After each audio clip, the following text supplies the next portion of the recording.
Bene, buonasera, benvenuti, ben arrivati, bello vedervi così tanti.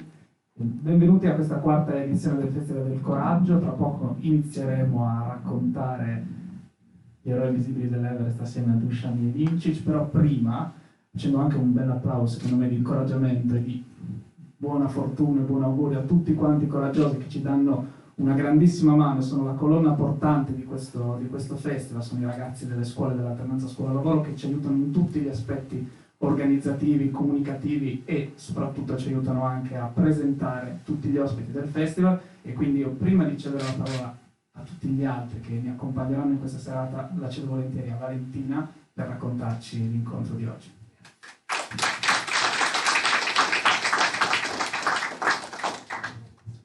Una spedizione americana parte alla conquista dell'Everest, ufficialmente per cercare le tracce di due alpinisti misteriosamente scomparsi. Ma sulla montagna trovano ben altro. Lì scoprono chi sono i veri eroi della saga armata, che è il nome del paese dell'Everest. Si imbattono nelle ombre di Mallory e Irvine, che forse hanno scalato la montagna già nel lontano 1924, ed entrano nel mondo arcano ed affascinante, a volte enigmatico, spesso crudele. Grazie Valentina. Dicevo, benvenuti. Questo evento è pensato assieme al CAI di Cervignano, con cui collaboriamo il festival da tanti anni, con cui abbiamo fatto un sacco di cose. Siamo felici di poter di nuovo fare delle cose insieme, per cui vi cederei la parola per un saluto e grazie di cuore.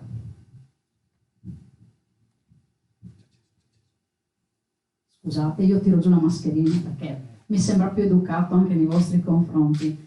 Vi porto i saluti di tutta la sezione del CAI di Cervignano, del Friuli, e a nome di tutto il direttivo un ringraziamento soprattutto al nostro gruppo culturale che assieme all'amministrazione comunale e alla Bottega Errante hanno dato una forte mano a organizzare questo evento.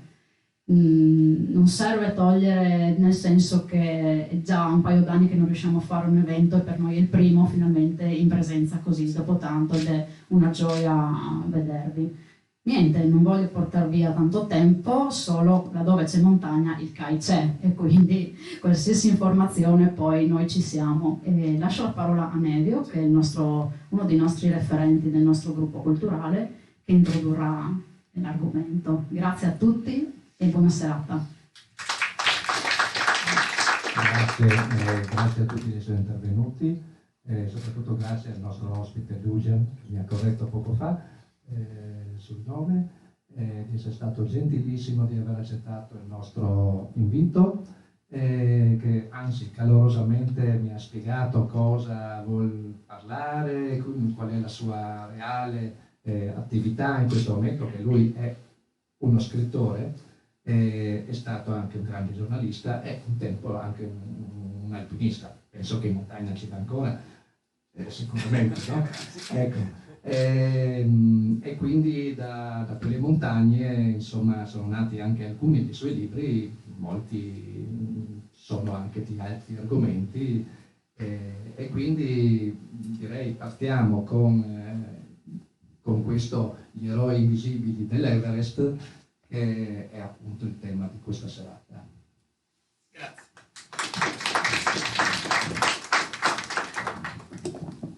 Bene, Dusan, io sono molto felice di ritrovarti qua. Abbiamo presentato un paio d'anni fa, 2 o 3 anni fa, appunto uno degli altri libri, degli altri amori di Dusan, che è Trieste, ma sono molto felice che questa sera si possa parlare della montagna, dell'Everest. Parleremo ovviamente di coraggio, ma anche di spiritualità, di tanti che sono i personaggi famosi anche legati a questa montagna, e i protagonisti invece poi del tuo romanzo. Parleremo degli Sherpa e di tante altre cose. Però la prima cosa che ti vorrei chiedere, parto dalla fine del libro, non dal finale, ma da quello che tu scrivi proprio alla fine, in questa piccola nota in cui racconti la genesi di questo romanzo, da dove è nato e come è nato, visto che qua siamo con tanti appassionati e tanta gente che la montagna la abita, la percorre, e questo romanzo nasce proprio sull'Everest.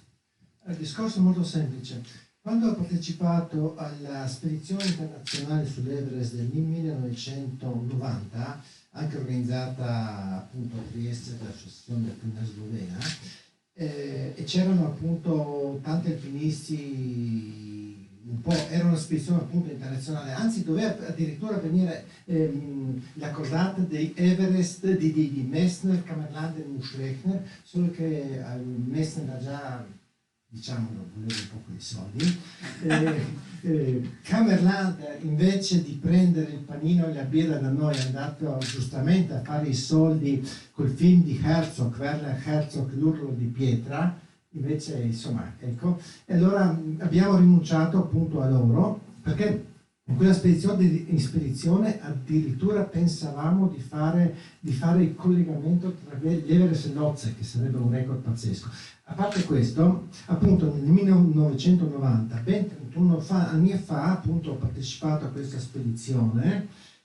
4 anni prima ho già salito un 8000 himalayano, era anche primo in regione di averlo Sì, infatti l'ho detto, il primo in Friuli Venezia Giulia di averlo salito. E appunto quando ero al campo base dell'Everest, diciamo che avevo la cima dell'Everest sempre davanti a me. E soprattutto quello che mi ha colpito è la spiritualità degli Sherpa, cioè noi eravamo 14 alpinisti da ogni dove e 14 Sherpa. Io quando camminavo tra le loro tende, quando non erano in montagna principalmente giocavano a dadi, insomma, e la forza, l'energia che veniva da queste tende, da questa gente, era talmente forte che a un certo punto ho dovuto sedermi.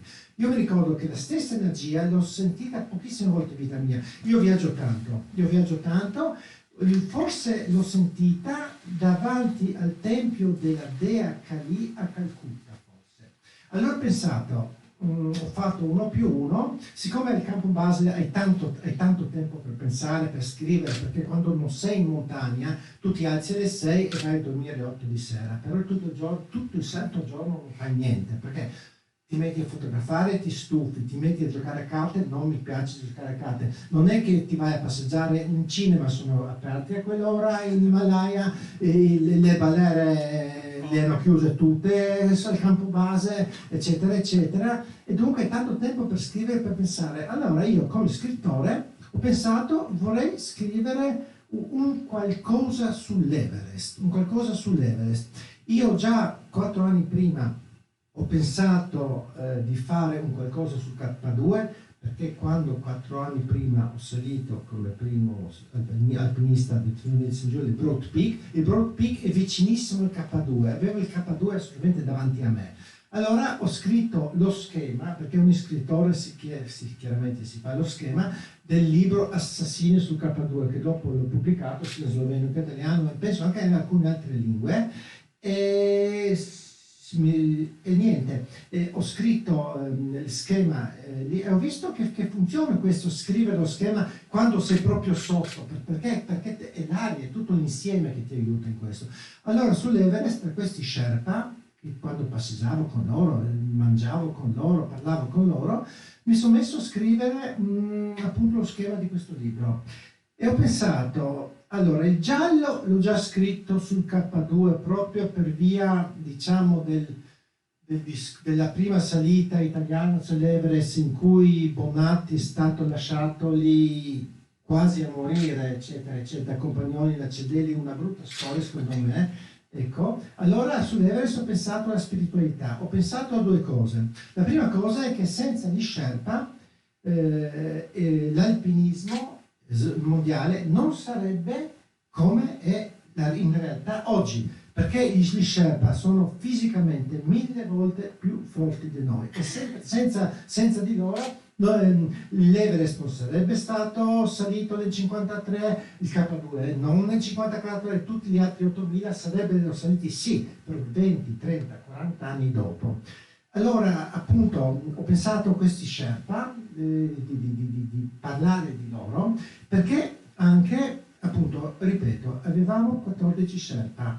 Noi volevamo prima fare il collegamento campo base, sella tra l'Everest e l'Otse è la 4ª montagna del mondo, l'Everest la prima. Pensavamo di fare con Messner, Kammerland e Muschlechner, salire Lhotse, andare alla Sella 8000 e dopo salire all'Everest. Questo è accaduto perché purtroppo i tre eroi, tra virgolette, non sono venuti per varie ragioni.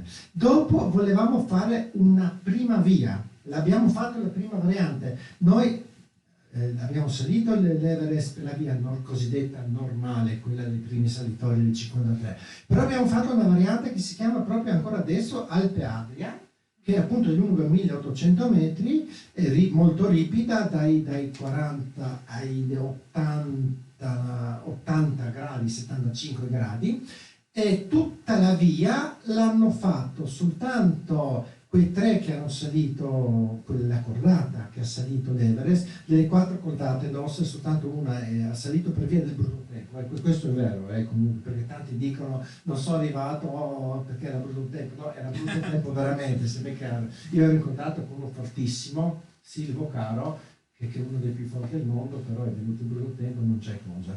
Allora, questa via nuova l'hanno salito 3 dei nostri e tutti gli Sherpa, non 14 perché qualcuno sta con male, qualcuno è differente, e 10 Sherpa, per dire la forza di questi ragazzi, che poi fra l'altro sono intelligentissimi. Cioè, adesso non so se parlo tanto, tu blocchi, bastonami. Senti, allora, adesso non so, bisogna fare un grosso distinguo tra portatori così e Sherpa o Hunza. I portatori, diciamo, è la bassa monovalanza, anche se non mi piace questa dicitura. I portatori ti portano dall'inizio, dove comincia il cammino per arrivare al campo base, il cammino d'avvicinamento che dura per l'Everest, dura ben 11 giorni, e sono pagati $2 al giorno, e bassa manovalanza. Ti portano nel Nepal, ti portano 25 kg sulle spalle al giorno per 7 ore, nel Pakistan per 30 kg, perché ci sono un altro distinguo. Dopo ci sono appunto gli Sherpa nel Nepal e i Hunza nel Pakistan, perché non dobbiamo dimenticare che i 14.000 sono nell'Himalaya nepalese, 9 nell'Himalaya nepalese, una in Cina, sempre in Himalaya, diciamo nepalese, insomma, e dopo ci sono 4-8.000 nel Pakistan, che sono già nel Karakorum, che sono lontanissimi dal vero, tra virgolette, Himalaya. Sono 1500 chilometri a nord-ovest dell'Himalaya vera, tra virgolette. Dunque, noi avevamo chiaramente un centinaio di portatori che ci hanno portato la roba fino al campo base, da 1000 metri di altitudine fino al campo base 5350. E dopo avevamo 14 Sherpa, veri e propri alpinisti pagati sindacalmente, diciamo. Se porti la roba del campo base, il campo 1, che sono 500 metri sì, di altezza, di altitudine, sono pagati penso 30 euro al giorno. Ma quel Sherpa che è salito in cima l'ultimo giorno da 8.000 a 8.848, quel giorno penso che ha preso almeno 200 euro, che ha aiutato, ha portato una maschera, una bombola d'ossigeno ai nostri tre. Con lui erano tre altri alpinisti. Dunque, mi sono perso, no? No, vai tranquillo, ma me lo chiedete, ma perché si parla così poco degli Sherpa allora? Ma perché semplicemente perché noi vogliamo essere gli eroi. Noi abbiamo conquistato l'Everest K2, però se tu cominci a parlare di Sherpa che ci hanno portato tutta la roba su, che c'erano praticamente alcuni portati sulle spalle, sai che il nostro eroismo, chissà perché, eroismo scema, no? E noi evidentemente siamo pieni di sé, diciamolo, insomma. E dopo sai, la cultura imperialista occidentale come può sopportare fino al 2000, come poteva sopportare che loro erano molto più forti di noi, eccetera, eccetera. Anzi, io so benissimo che alcuni tra i migliori alpinisti italiani, non faccio il nome veramente, che appunto avevano un Sherpa a disposizione, nel senso avere un Sherpa a disposizione significa che ogni giorno andava con te, ti metteva la tenda, ti metteva la tenda, ti aiutava a mettere le corde fisse, ti portava le corde fisse, ti fissava le corde fisse con chiodi di ghiaccio, ti preparava da mangiare e dopo poco ti manca che ti fa prende il braccio. la buonanotte, insomma. Infatti c'era un famoso alpinista italiano che appunto aveva, non solo lui, tanti altri, che hanno il Sherpa personale, però sia nei loro libri sia nelle loro conferenze, questo stanno zitti. Infatti qualcuno ha detto, ma non era con Sherpa? Sì, però non bisogna dirlo. Ancora oggi nel 2021 si dice queste cose. Purtroppo siamo pieni di sé, siamo vigliacchetti, diciamolo pure ad alta voce, diciamolo. Infatti mi è piaciuto prima che da eroismo è diventato egoismo in un momento, ma è giusto così. Ah sì, ne ho fatto un lapsus molto freudiano. Sì, Freud adesso sta girando le tombe facendo così, insomma, ecco. Beh, in questo libro gli Sherpa ne escono fuori finalmente con la loro dignità, con la giustizia e con il trattamento per cui veramente devono essere ricordati. Non voglio dire che i Sherpa sono perfetti, I Sherpa appena prendono i soldi li spendono in dadi. Noi agli Sherpa dobbiamo dare i ramponi, l'attrezzatura, che se li giocano, se li vendono e dopo vanno su con le ciabatte, come andiamo noi d'estate al grado, dai, insomma, diciamolo. Dunque, cioè, non voglio mitizzarli, però sono fortissimi in montagna, sono fortissimi, molto più forti di noi, e noi non ce ne facciamo una ragione ancora oggi. Questo l'ho scritto, l'ho detto in 1000 persone, la gente si è arrabbiata perché l'ho scritto nei libri, però se uno che difende i Sherpa è stato sempre Messner, che è una persona veramente grande, ma grande, qua non interessa fisicamente, insomma, un discorso operativo, insomma. Se sei un bravo alpinista, se non c'hai un'etica personale. Ok, io direi che possiamo entrare forse adesso nel tuo romanzo. Tra l'altro emergono in questo romanzo fortissime le due anime anche di Tushan. Ma forse non ti risposto alla domanda. La Genesi. Vera e propria, no, ma ci torniamo. Fammi dire questa cosa, sì. Che emergono le due anime, quella dell'alpinista, perché è un libro in cui ritroverete, per chi mastica la montagna, ritroverete un'aderenza, una realtà, con che cosa significa salire gli 8000, e poi però anche la grande capacità narrativa di uno scrittore che sa andare oltre e raccontare anche tutto quell'aspetto legato alla spiritualità, a quello che va oltre appunto la razionalità e il salire le montagne. Ma raccontaci la genesi e poi entriamo nel romanzo. Ecco, semplicemente non volevo chiaramente scrivere un giallo, ma semplicemente volevo scrivere due storie che mi sono entrate qui. Prima quella dei Sherpa, della loro forza spirituale, uno, e secondo la famosissima storia, che allora non era famosa, dei primi salitori sull'Everest. Allora, Messner dice, forse esagerando, forse no, che può darsi che i primi salitori dell'Everest fossero dei monaci buddisti, addirittura intorno al 1780. Dei monaci buddisti nel monastero di Rongbuk della parte cinese. Sapete benissimo, o forse non sapete, che l'Everest della parte nepalese è un po' ripido, diciamo, della parte normale. Mentre la parte cinese, diciamo che è una lunga camminata, anche se le due fasce gialle sono difficilissime. Un quinto grado, ragazzi, 8500 metri grado, diciamolo, insomma, ecco, che 20 metri di quinto grado a 8700 metri, voi che siete alpinisti lo sapete. Dunque, Messner ha scritto che probabilmente già dei monaci tibetani, facendo delle specie di bombole di ossigeno con i stomaci di Yak, abbiano salito dal monastero di Rongbuk sull'Everest. E in teoria potrebbe anche darsi, tutto sommato. Dopo c'è la famosa storia di Mallory Irvine, o Irvine si dice probabilmente, i due inglesi che forse hanno salito l'Everest già nel 24, però non sono ritornati, sono morti, li hanno visti col canocchiale a 8650 metri, poi è venuta la nebbia e poi non si sono visti. Adesso ci sono 1000 supposizioni, sono arrivati in cima o non sono arrivati in cima. Allora, nel 24 la loro morte era una vera tragedia nazionale, come una vera festa nazionale era l'Everest, quando appunto è salito un neozelandese, un Sherpa, e dopo in Italia la festa nazionale quando il K2, chiaramente nessuno di voi non si ricorderà, non eravamo ancora nati, ma nel 1954 l'Italia che ha salito, che ha conquistato il K2 esattamente era come andare sulla Luna nel 69, la stessa cosa, era festa pazzesca, eccetera, eccetera. Dunque, dove sono rimasto? Ah sì, nel 24 adesso si cercano supposizioni se fossero saliti o no, se no.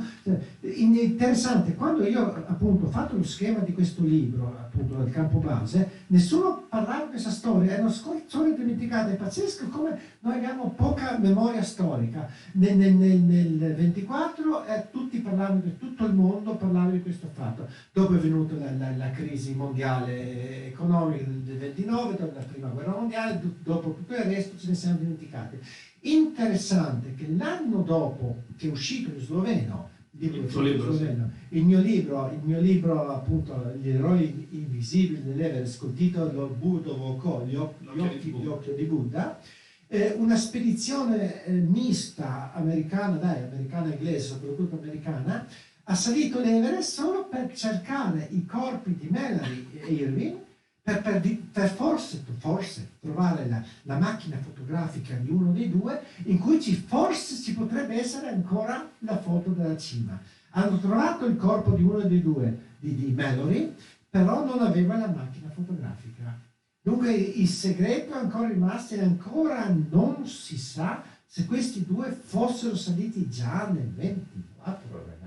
Allora questa storia è pazzesca, ma l'ho tirata fuori in triestese, l'ho tirata fuori io, siamo Cervignano, che diamine, l'ho tirata fuori io, proprio non posso. Non ce la fa, essere triestese. Sì, l'ho tirata fuori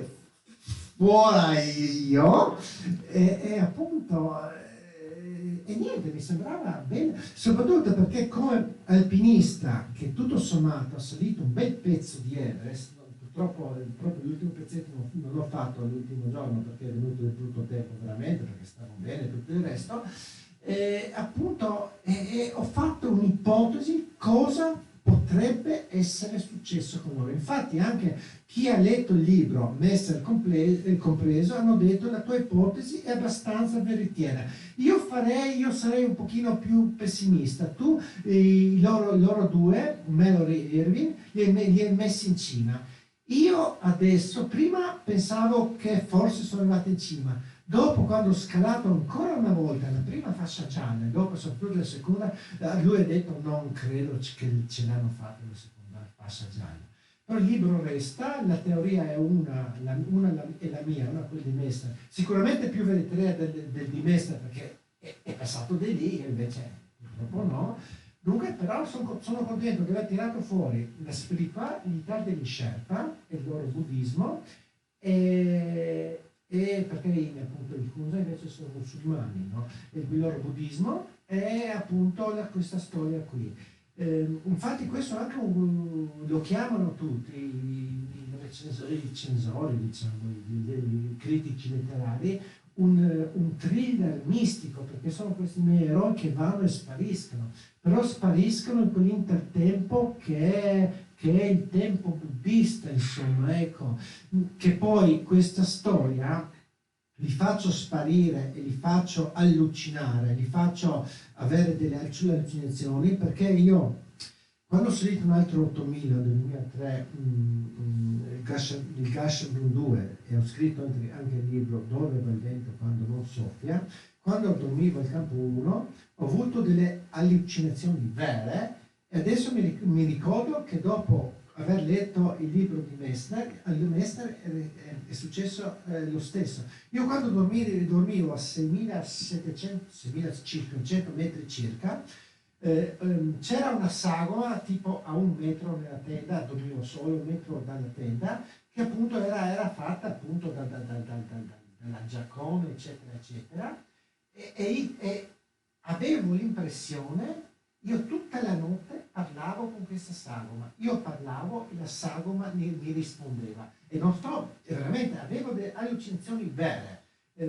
appunto parlavo, mi rispondeva veramente, non so chi fosse stato, perché per esempio un alpinista sloveno mi diceva che parlava col suo fratello morto in montagna, e Messner parlava col suo fratello morto in montagna. Anch'io purtroppo ho avuto un fratello morto in montagna, però una gita normale, diciamo, no?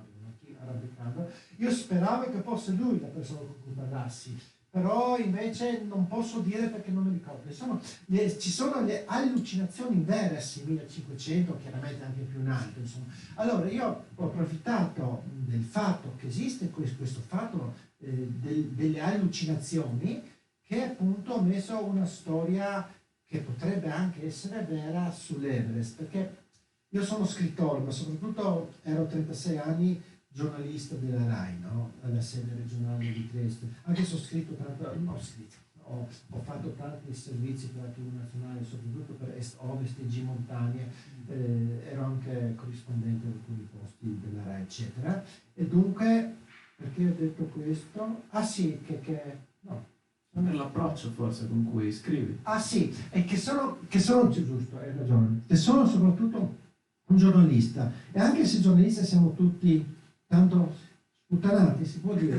Sì, credo di sì, che sia successo. Si possa dire. Noi cerchiamo sempre la veridicità e la giustezza della notizia. Dunque io quando ho scritto Assassino su K2, mi sono informato, purtroppo non sono stato, per ogni metro che scrivevo questa storia, chiaramente non vera di questo giallo, ogni metro doveva essere giusto. Dunque la storia che scrivevo doveva essere veritiera. Ecco, proprio come giornalista, che se ne dica dei giornalisti.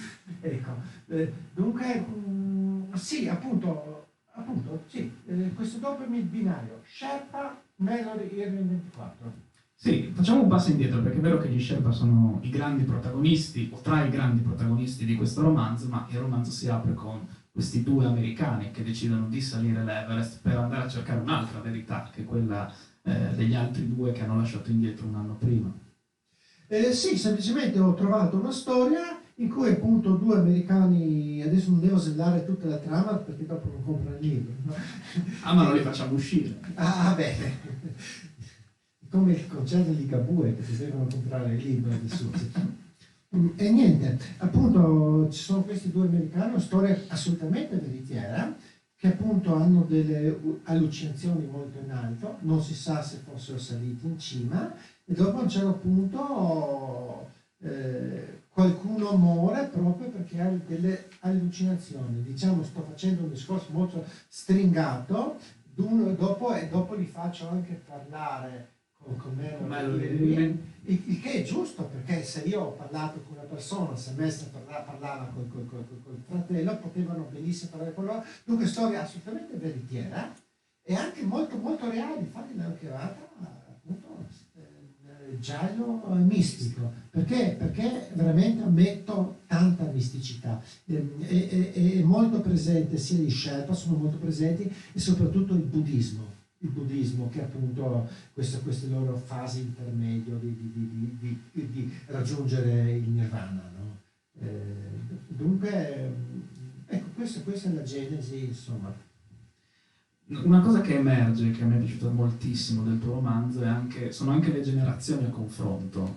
Parlo soprattutto di quella americana, nel senso che ci sono questi due amici che hanno ormai una certa età per l'alpinismo, che si confrontano in questa spedizione, perché tornano sugli 8000 e si confrontano con questa spedizione di giovanissimi arrivisti che abitano la montagna in un modo un po' diverso da come l'abitano loro. Ma sai, io questo purtroppo l'ho vissuto nell'86, che era un boccia, l'ho vissuto nel 90, e anche l'ho vissuto nel 2003, perché ormai già un vecchio, pensavano che io a 49 anni nel 2003 non sarei andato da nessuna parte, invece sono andato e come. E niente, hanno detto che un miracolo, possono dire, qualcuno pensa di essere ancora Napoleone, allora possono pensare che io avessi fatto un miracolo. Mi è successo nel 90, purtroppo, che alcuni alpinisti anziani, uno di questi era anche il compianto Sergio D'Infanti, ci trattasse un po' dall'alto in basso, perché io ero molto più giovane di Sergio, E lui generazionalmente voleva comandare, voleva avere ragione, diceva voi alla fine sarete tutti intorno a me, ascolterete le mie storie. Voleva essere privilegiato, era privilegiato, quando non ce l'ha fatta di andare su, si è arrivato e ha abbandonato la spedizione. È brutto dire di una persona purtroppo che è morta, ma parlo soltanto dei fatti riscontrati, riscontrabili e tutto. Dunque il conflitto generazionale l'ho vissuto sulla mia pelle, perciò ho scritto, perché io come scrittore, soprattutto come un giornalista, non voglio scrivere così, sai, perché ho letto su qualche libro e così. Devo farlo e scrivo soltanto dalla mia esperienza, perché allora so che scriverò delle cose veritiere. Bene, male, lo giudicheranno i lettori, però lo scriverò sempre delle cose, tenterò di scrivere delle cose veritiere, anzi scriverò delle cose veritiere. Anche quando scrivo un giallo, se lo piazzo a New York deve essere la quinta strada giusta, eccetera, eccetera.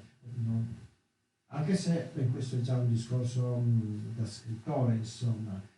Io sono uno scrittore veritiero, che poi, dopo c'è un Italo Calvino che a lui interessa soltanto l'idea. Italo Calvino ha scritto nella trilogia I nostri antenati, in cui non interessa niente il passato, ma interessa l'idea. Lui piazza questi suoi eroi nel 1300 che fanno cose però del 2000, insomma, en passant, insomma. Siamo al Festival del Coraggio e mi viene naturale chiederti, in montagna, nell'alpinismo, dove inizia il coraggio e dove finisce, e quanto è importante fermarsi anche a un certo punto, come hai fatto tu, come fanno i personaggi del tuo romanzo. Allora, io ho visto i più grandi alpinisti. Allora, io ho avuto una grandissima fortuna di incontrare e anche di fare dei tratti insieme con grandissimi alpinisti, da Kukuczka, da Wanda Rutkiewicz, da Kurtika, da adesso le Durne Passavanda, prima donna che ha salito il 14.000, ho fatto parecchi tratti insieme sul Gasherbrum, Juanito Laizabal, nomi famosissimi. E io ho visto due cose, che queste persone nel momento di difficoltà hanno paura matta anche loro.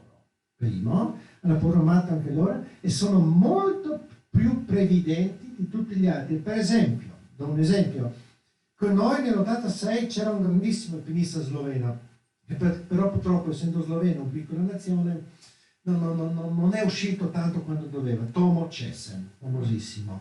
Lui è salito sul K2, è salito fin sulla spalla. Quando è venuto il brutto tempo è andato giù. Ha incontrato quelle 7 persone che il famoso 14 agosto del 1986 sono andate in cima e sono morte 5 su 7. La famosa tragedia del K2 in cui ha scritto Kurt Dimberger, a cui hanno scritto tanti, la famosa tragedia l'ha vissuta Tomo, solo che Tomo non ha voluto andare su perché ha visto si sta avvicinando il brutto tempo e è andato giù. Dunque i più grandi sono i più previdenti, anche Messner si sa che ha rinunciato quando c'era soltanto una nuvoletta, e soprattutto hanno paura. Ma aver paura significa semplicemente essere realistici e reali, punto. No? Perché fa fare il forte, insomma, non ha nessun senso. È proprio quelli che hanno voluto salire non essendo pronti, dicendo soprattutto io sono coraggioso. Appunto, è successo che sono morti, insomma, anche nella nostra spedizione dell'Everest.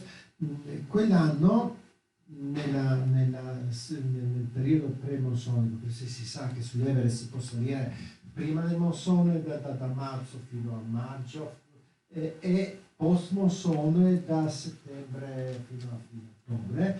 Diciamo che allora nel periodo post-monsonico del 90 è morto soltanto un giapponese, in tutto sono saliti forse una ventina di persone, dunque pochissimi. Perché le spedizioni commerciali sono venute dopo, lì di morti ce n'erano tantissimi, però anche di salitori ce n'erano tantissimi. Dunque è morto un giapponese perché i nostri li hanno incontrati, voleva andare su anche se non aveva più ossigeno, si è attaccato a un nostro alpinista, voleva prendere l'ossigeno, give me oxygen, eccetera, eccetera. Chiaramente a lui gli serviva l'ossigeno del nostro alpinista. Ha detto no, guarda, tu devi tornare giù, se no muori. Perché l'ha incontrata alla cima sud, 8.760 metri, a 75 metri dalla cima, devi andare giù, se no muori. No? Sì, però io devo andare su, che insomma questo giapponese ha fatto quei 10 metri, e quando aspettava la sua fila davanti al Hillary Step, che c'era soltanto una corda allora, erano anche abbastanza pericolose, adesso hanno messo le scale, pare, di alluminio, quando aspettava la fila si è addormentato ed è morto lì. Dunque il coraggio è stato coraggioso? No. Noi abbiamo detto, purtroppo, anche se l'abbiamo pianto tutti, che è stato un idiota. No? Dunque il coraggio è un discorso molto ambiguo, bisogna veramente etimologicamente, anche filosoficamente, trovare la distinzione tra coraggio e qualcos'altro. Il coraggio è ben altro. Dopo che qualcuno è coraggioso e va a morire e fanno giustamente, non so, i vari eroi veri, insomma, adesso non voglio parlare né di leoni né di coccolotti e di tutti gli altri. Questa è una loro scelta, questo è tutto un altro discorso, insomma, ecco. Però questo del giapponese non è coraggio.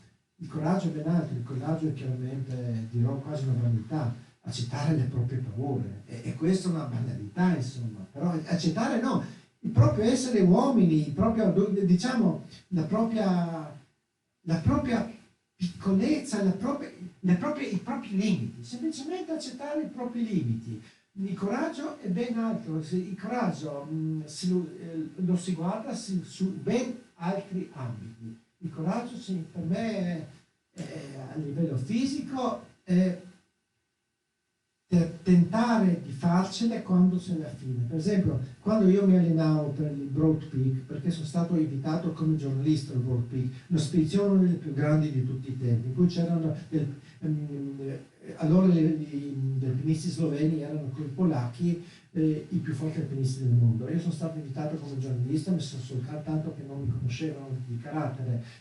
Voi andrete in cima, io vi guarderò, no cari. Mi sono allenato per 9 mesi, ho corso per 6 giorni alla settimana, soltanto un giorno no, per 20 km al giorno in salita, dietro a Trieste, la Napoleonica, su e giù, e quando mi sentivo bene anche col peso sulle spalle, qui sui 10 kg. Quando ho chiuso, allora ero responsabile pagina sportiva del Primorski dnevnik, quotidiano sloveno, quando lavoravo lì, dopo ho vinto un concorso della RAI, sono passato alla RAI, chiusa la pagina, 11 di sera, con un fantasma andavo a correre. E volevo dire che tu a un certo punto, a metà percorso, quando sei a metà non ne puoi più. Coraggio significa tirare fuori di sé tutta la forza per poter andare avanti. Quello sì, coraggio. Oppure quando correvo sul Monte Spaccato, probabilmente non sapete cos'è quel monte lì, dove c'è la cava enorme sopra San Giovanni a Trieste, che sono una corsetta di 300 metri in su. Quando sei a metà non puoi più. Il coraggio significa andare su. E poi a livello mentale il coraggio è avrete in aria Cookie, mi pare. Ecco, per me il coraggio è quello di andare a Cookie, che ha voluto andare contro tutti e tutti, e ha vinto. No? Anzi, tenterò di venire se possibile. Ecco, questo è il coraggio vero, insomma, già che siamo al festival di coraggio. Ti voglio chiedere un'ultima cosa e poi lasciare la parola ai nostri amici del Caio e agli altri ospiti che magari avranno piacere di chiederti qualcosa sul libro o sulla montagna. La guardiamo lassù, c'è qualcosa che ci richiama, ce l'hanno i personaggi del tuo romanzo, capita a tutti noi. Cos'è per te quel richiamo che ci dice saliamo lassù in cima? Perché lo si fa? Perché lo fai tu? Ma guarda, non risponderò come ha risposto Hillary, sì, perché è lì. No, soprattutto io come giornalista che ho intervistato 1000 alpinisti e tutti, ma però l'interessante è tra gli alpinisti che ci sono 1000 motivazioni diverse e tutte ugualmente valide. Uno ci va per trovare se stesso, giustamente, uno ci va per ammirare la natura, cioè, una per sfidare se stesso, una ci sono miriadi, quante persone ci sono, tante motivazioni ci sono, non è una motivazione sola. Per esempio, io posso dire che ho avuto varie motivazioni, so sicuramente che nel 2003, appunto, quando ho salito il mio ultimo 8000 a 49 anni, nel 2003, la mia vita a un certo punto si è cominciata a girare a vuoto per cose che non mie, che non andrò a raccontare, perché, soprattutto perché non mi interessa, no, giustamente, perché dovrebbe interessarmi. Appunto sono andato lì per dare uno scossone alla mia vita e l'ho dato come uno scossone. La prima volta sono salito per dare un altro scossone, perché appunto ero appunto stato assunto al giornale, mi sono appena sposato la prima volta, eccetera, eccetera. Insomma, anche lì avevo delle sfide, ma proprio molto mie, personalissime. Dunque, non posso dire che sono andato per dimostrare, alcuni vanno per la bandiera, alcuni vanno, eccetera, eccetera. E no, forse il mio tono non era giusto, era un po' ironico, perché ho pensato a altre cose. Però non deve essere ironico, se uno ci va per la bandiera va benissimo. Se uno ci va per il CAI locale va benissimo, se uno va per guardare la natura benissimo. Io l'ho fatto per motivi prettamente personali e non lo nascondo. Sempre che mi è venuto da ridere, perché la bandiera è una cosa sacra, mi è venuto da ridere perché purtroppo le dittature hanno trasformato la montagna, avendo il loro, come dire, polo di eroicità e quell'alone di eroicità, e siccome questi sono gli alpinisti grandi, sono eroi ammirati, le grandi dittature hanno sempre sfruttato e trasformato questi eroi a loro pro. Per esempio, i primi salitori dell'Aik nel 1939 li hanno mandati, si sa, il Reich li ha mandato lì affinché propagandassero la forza del Reich. E c'era un austriaco, tedeschi come ben sappiamo, un migliore era Karek, che dopo ha scritto il libro 7 anni in Tibet, perché è stato arrestato, mandato in campo di concentramento in India, perché allora era tutto tedesco, in India, eccetera, eccetera, è scappato ed era il maestro del Dalai Lama, ancora vivente, lui è morto invece 10 anni fa, mi pare, Karek. Siamo rimasti dunque, sì, le motivazioni ci sono tante, perché sai, noi tendiamo a essere, come dire, a parlare nella maniera schematica. Dunque, quando si parla schematicamente andiamo in montagna per questa ragione, per dimostrare, eccetera. Negli anni 20 la gente ci andava per dimostrare che la loro nazione è più forte delle altre negli anni 20. Dunque è lecitissimo, benissimo. Anche l'Everest è stato salito per dimostrare qualcosa. Anche il K2 si sa benissimo che gli italiani li hanno saliti per dimostrare, soprattutto per dimostrare alla gente, perché allora sapete che la crisi in Italia, essendo un paese sconfitto e vincitore allo stesso tempo, no. Molto italiano. Sono laureato in storia, dunque se qualcosa posso anche mettermi a discutere. E dunque l'Italia era distrutta nel 1940. Dunque si è alzata molto più tardi di tanti altri paesi, dell'America, eccetera. Solo la Germania chiaramente si è alzata dopo, ma tutti gli altri paesi, Spagna, la Francia, eccetera, Inghilterra, eccetera, è stata bombardata poco, a parte Londra, si è alzata appena molto tardi. Dunque l'Italia aveva bisogno di un atto eroico come salire sulla Luna. E questo l'atto eroico ha aiutato tanto. Non dico come la vittoria del mondiale del 82, del 2006 non tanto. Però nel 82 ha aiutato tanto, perché era appunto appena finito il periodo del terrorismo, no? Eccetera, eccetera. Dunque Dunque, tutto questo va benissimo. Cioè, qual è la domanda perché mi sono perso? No, hai risposto, direi perfettamente. Quali ecco. erano le motivazioni e per sì, quale sì. motivo tu hai salito? No, perché potrei anche continuare, però appunto volevo dire questo, mai schematizzare. È giusto che quando una sezione Trieste, o come l'abbiamo organizzato noi abbiamo detto per l'amicizia tra i popoli, abbiamo fatto bene, perché fino allora a Trieste ci sono 3 sezioni CAI, 2 italiane e una slovena. Allora, la sezione sia l'italiana che quella slovena non facevano gita insieme neanche sul monte Cocus, sul monte Gallina Verace, insomma, ecco. Mentre lì ufficialmente ci siamo dati la mano in cima all'Everest, c'erano 2 ragazzi del CAI, Stani Petronio, e 4 ragazzi dell'associazione Alpina Slovena, perché l'abbiamo organizzata noi, solo questo. Ci siamo dati la mano in cima. Dunque, una delle motivazioni forti, e che forza è quella motivazione. Infatti sono andato personalmente dall'allora presidente della regione Tondo, e lui mi ha chiesto: e tu cosa mi dai? Intanto ti do la bandiera in cima, non mi basta. Ti do la motivazione, tu potrai dire che tu sei stato quello che ha avvicinato i popoli da questa parte e dell'altra parte. Va bene, allora ti do i soldi. Diciamo le robe, insomma. Grazie. Non so se qualcuno di voi ha piacere di chiedere a Dusan qualcosa sul libro oppure sulle sue tante avventure in montagna. Prima diceva che gli Sherpa erano persone intelligentissime, dopo continuato non ha proseguito. L'ho detto perché dico solo un aneddoto. Io mi chiamo Dusan Ilincic, Trissino Patocco, e dunque per dire che i miei sono già da secoli, forse millenni a Trieste, no? Che sia ben chiaro. Mi chiamo Dusan Ilincic, ma tutti mi chiamano Duško.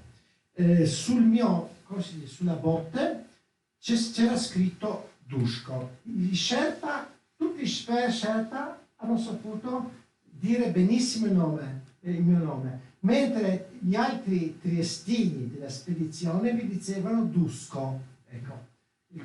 Dopo un'altra cosa, dei Sherpa che erano con una spedizione slovena soltanto con 2 volte con una spedizione slovena, già non è che parlavano sloveno, però sapevano delle parole slovene. Tutti i Sherpa sanno, a parte l'urdu in Pakistan, a parte il nepalese, a parte un po' di cinese, tutti sanno l'inglese, sanno un po' di tedesco forse no, sanno un po' di francese, sì, soprattutto il francese, no, anche tedesco. Dunque imparano molto presto, sono molto reattivi, vogliono imparare, diciamo, e comunque ho incontrato appunto gente intelligente, perché allora, adesso voglio fare un discorso classista, diciamo che gli Sherpa è un lavoro d'elite.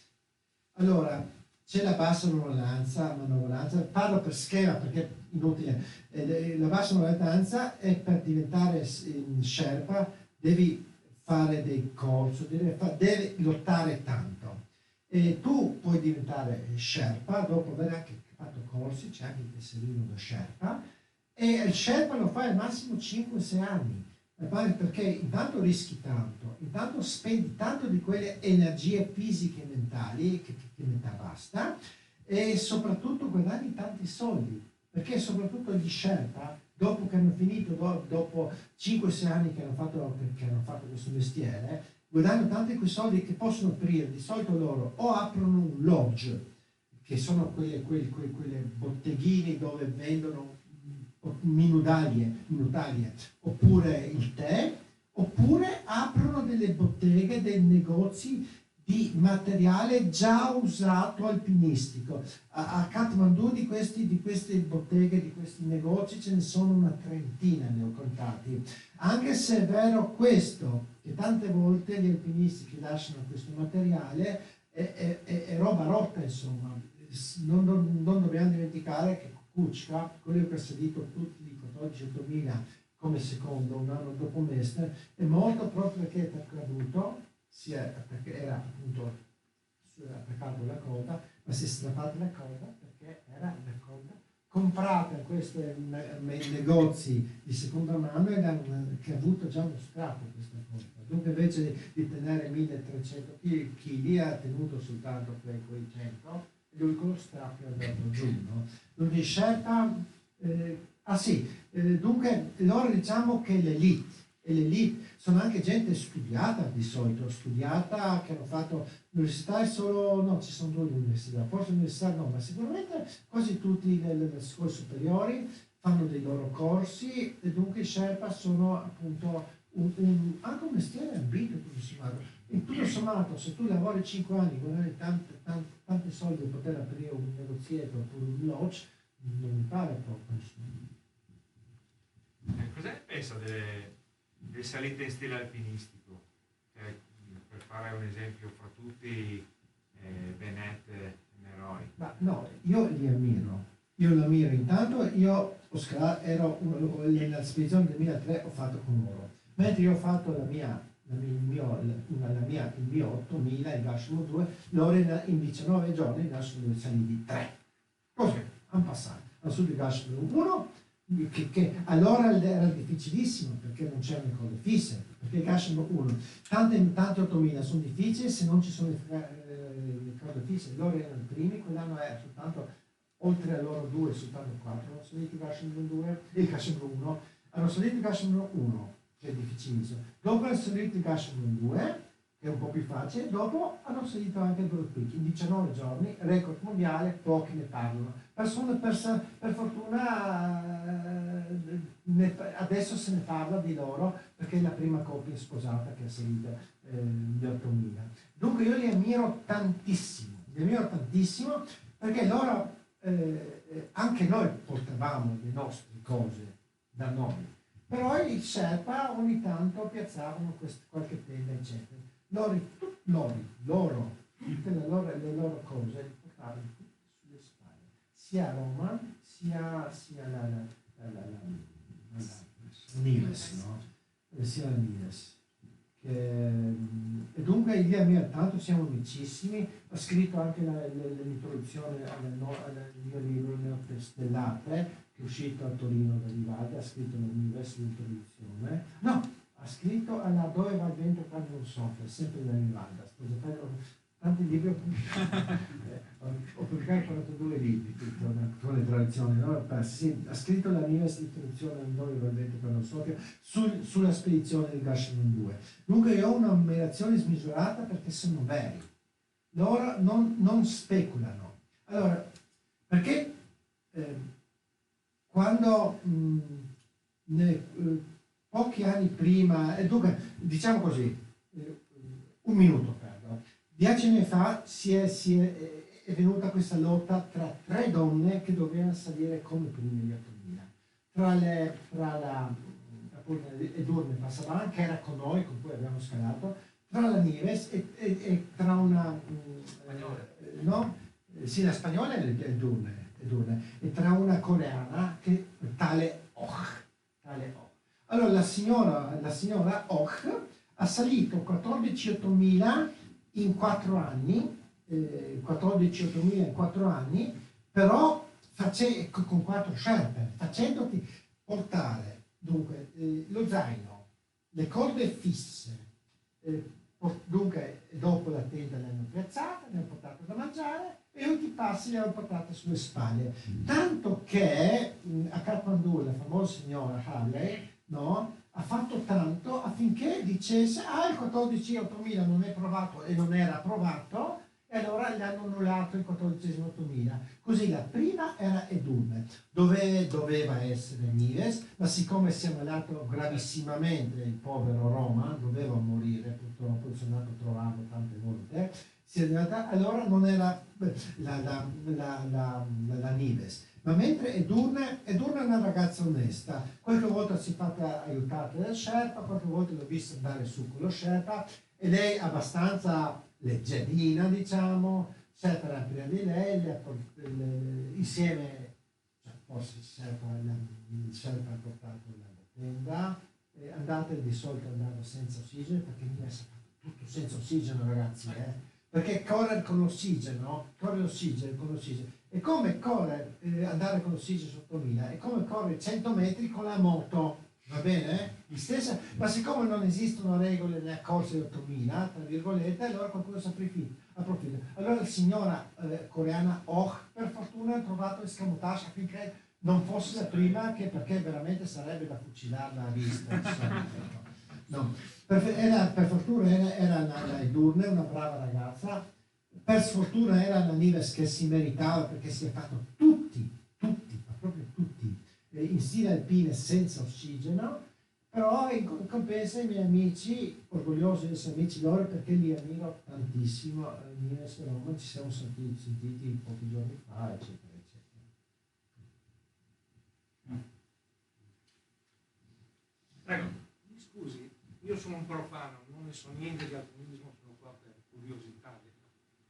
Mi ha già risposto a una domanda, nel senso la mia domanda era: è possibile arrivare agli 8000 senza ossigeno, Sì. a quell'altezza? Sì, è Se ci possibile. sono delle allucinazioni già a 6005. No, l'ha dimostrato Mestre, la positività di Mestre è una delle tante, perché una bella persona, una bella dentro, è quella che cerca sempre vie nuove. Lui è stato il primo che ha salito in 14.000 e va bene, ma soprattutto l'Everest è salita 2 volte. La prima volta la salita in stile alpino, vuol dire che lui con l'altro,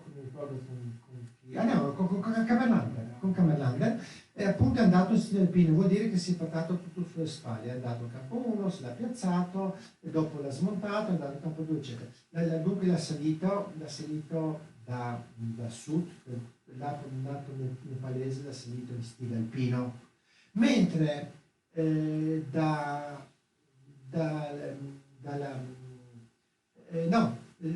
ho invertito, dal lato nepalese no, invece è così come ho detto, mentre dal lato cinese l'ha salito da solo, senza ossigeno, per provare che si può arrivare a quell'altezza senza ossigeno.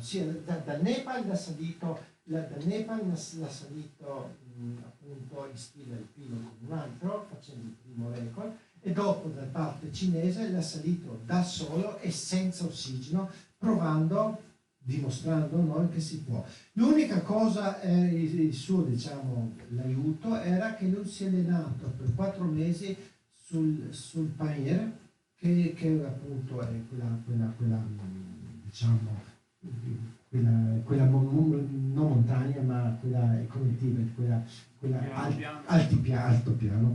Ogni tanto mi manca qualche parola, insomma, perché io quando parlo chiaramente mi sto traducendo nello sloveno, perché io parlo e penso in sloveno. Dall'altipiano, appunto, alto sui 5.000 e 6.000 metri, lui lì si è allenato per abituare il proprio corpo all'altezza, all'altitudine, e soprattutto per allargare le proprie capacità polmonare, insomma. Ecco, questo è l'unico aiuto che ha avuto lui. Insomma, però si è preparato, ha pensato, appunto, in laboratorio quasi, parlando con gente che si dà con scienziati, si può andare, sì. Gli scienziati gli hanno detto, in teoria sì, però devi sapere che devi allenarti tanto, devi allargare le capacità polmonari, devi appunto... Perché ci si allena? Perché si corre in salita per avere più globuli bianchi nel sangue. Perché chiaramente all'altezza il sangue si diventa più denso, mi mancava la parola, diventa più denso. Allora c'è pericolo di non trombosi, ma di embolia, bravissimo, di embolia, no?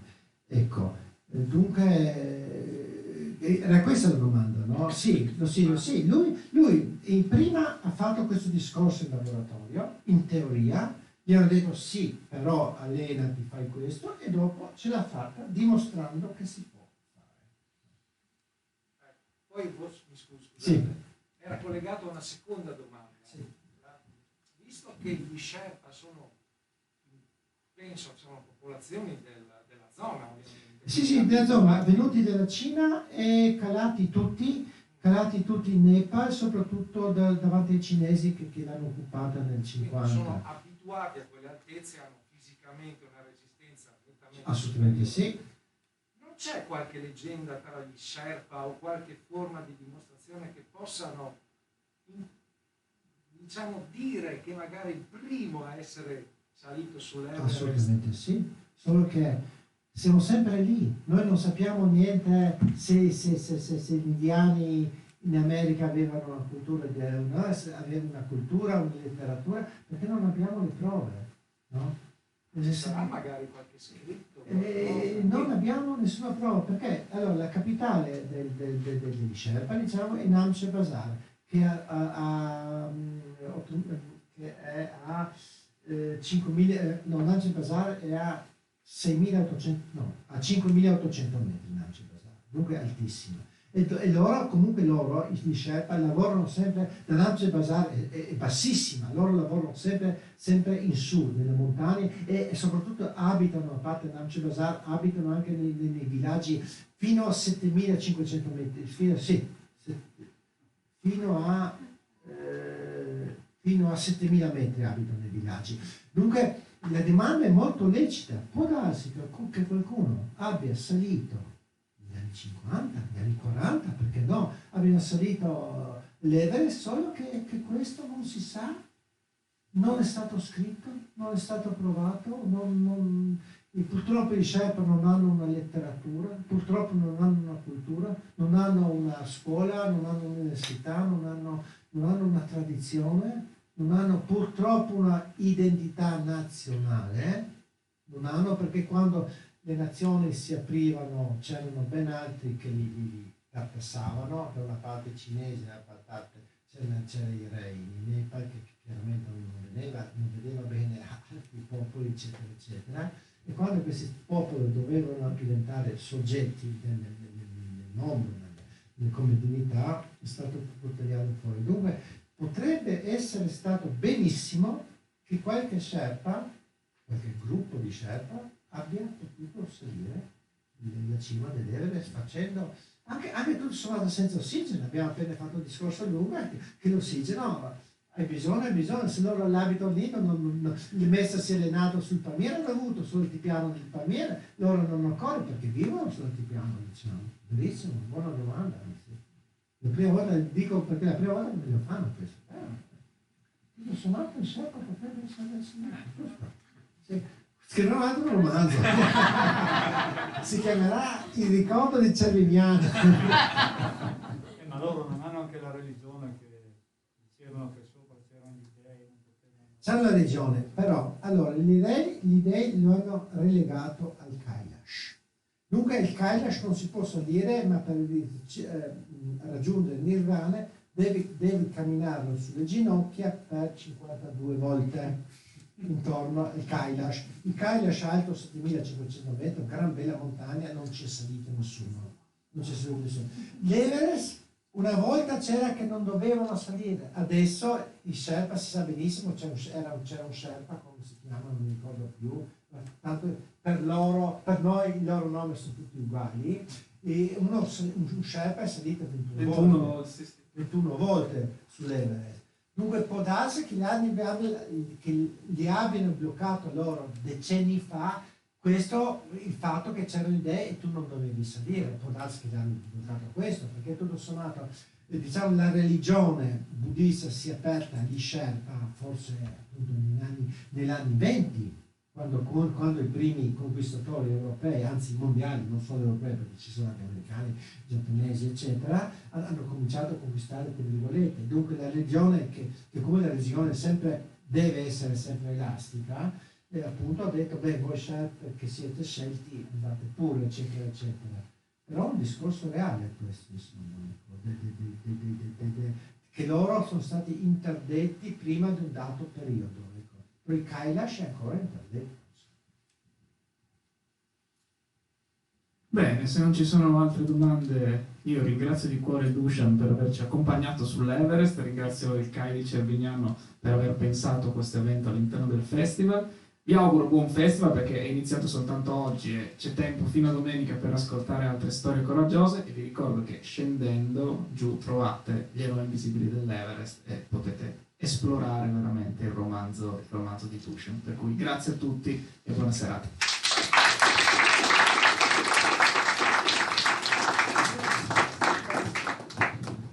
Se posso, noi vorremmo omaggiare l'ospite con il nostro gagliardetto che non abbiamo potuto festeggiare perché eravamo in pieno Covid, il 20° anno della fondazione della nostra sezione, perché eravamo figli della 30 ottobre, e quindi questo è il nostro gagliardetto. Grazie a lei. E il DVD di Giusto Gervasetta, a cui è intitolata la nostra sezione. E quindi benissimo. Grazie della sua storia, di quello che fa e di quello che ha fatto, ed esserci venuto a raccontare qui stasera. Grazie a voi. Grazie.